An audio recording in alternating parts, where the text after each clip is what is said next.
बैठक जो हुई है अरे रुक तो नीचे सही, कर एक मिनट। दीपक कैमरा ऑन करना है यार। Okay ready. अपने मीटिंग हुई है, क्या कुछ फैसले हो पाएगी हाथ आ रहा पूरा। आज? तो केवल मात्र पिछले मीटिंग थी, परिवहन विभाग ने कई नए कामों को प्रारंभ भी किया है और बहुत सी नई चीज़ों को अभी शुरू करने वाले भी हैं।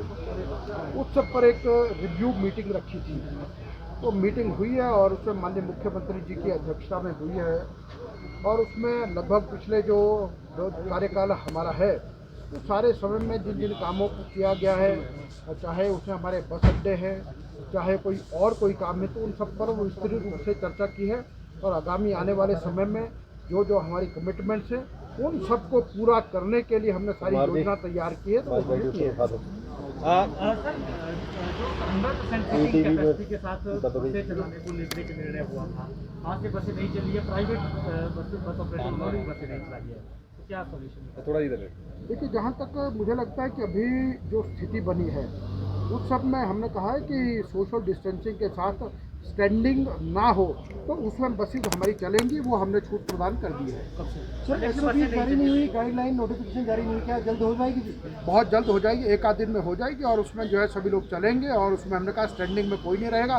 बाकी सब बातों का ध्यान रखते हुए और जो सामाजिक दूरी के नियमों का भी पालन करते हुए, सैनिटाइज करना, बार बार हाथ धोना, मास्क पहनना, इन सारी बातों का ध्यान रखना और बसेस को सैनिटाइज करना, तो इन सब बातों का ध्यान रखते हुए जो बाकी ऑपरेशन चलेगा। जो ट्रांसपोर्ट सेक्टर को नुकसान हुआ है लॉकडाउन के दौरान, तो क्या बैठक में उसके रिवाइवल को लेकर भी कोई चर्चा हुई है क्या? देखिए, निश्चित रूप से उसके लिए तो जयराम ठाकुर जी की सरकार प्रारंभ से लेकर के ही चिंतित है और इसीलिए हिमाचल प्रदेश देश का एक पहला ऐसा राज्य रहा जिसने परिवहन के क्षेत्र को प्रारंभ में ही जो पीजीटी है, टोकन टैक्स है, उस सब पर पहले ही छूट प्रदान कर दी थी और वो वेव ऑफ किया है।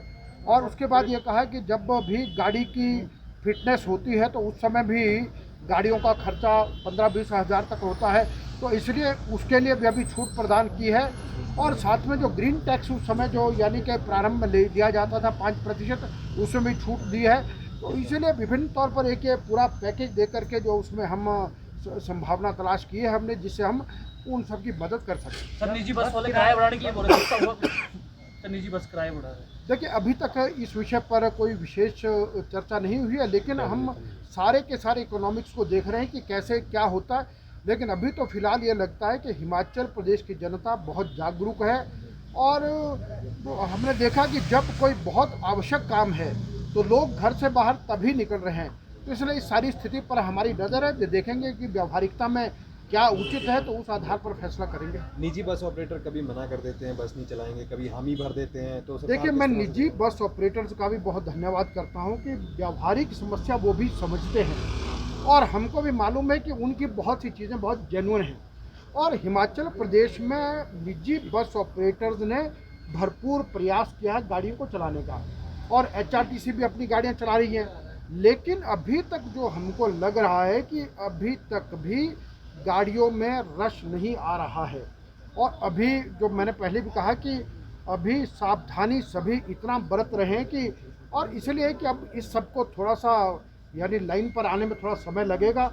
और इसमें मैंने देखा कि जो परिवहन क्षेत्र के जितने भी वर्ग हैं सबके सब इन सारी व्यावहारिक दिक्कतों को समझते हुए बहुत पॉजिटिव हिसाब से ध्यान कर रहे हैं और हमको भी उनकी पूरी चिंता है और हम भी ये चाहते हैं कि किसी प्रकार से उनका नुकसान ना हो। और एचआरटीसी तो अपनी सामाजिक जिम्मेदारी को निर्वाह कर रही है, लेकिन अब उस सब में भी आखिरकार हमको देखना कि ये कितना तक हम संभाल सकते हैं। अभी तैयार है वो लोग बस चलाने? हाँ, निश्चित रूप से उनके बहुत से जगह से स्टेटमेंट आती है और हमने भी ये कहा है कि हमको बहुत इस मामले में नहीं कि आप चलो ही चलो।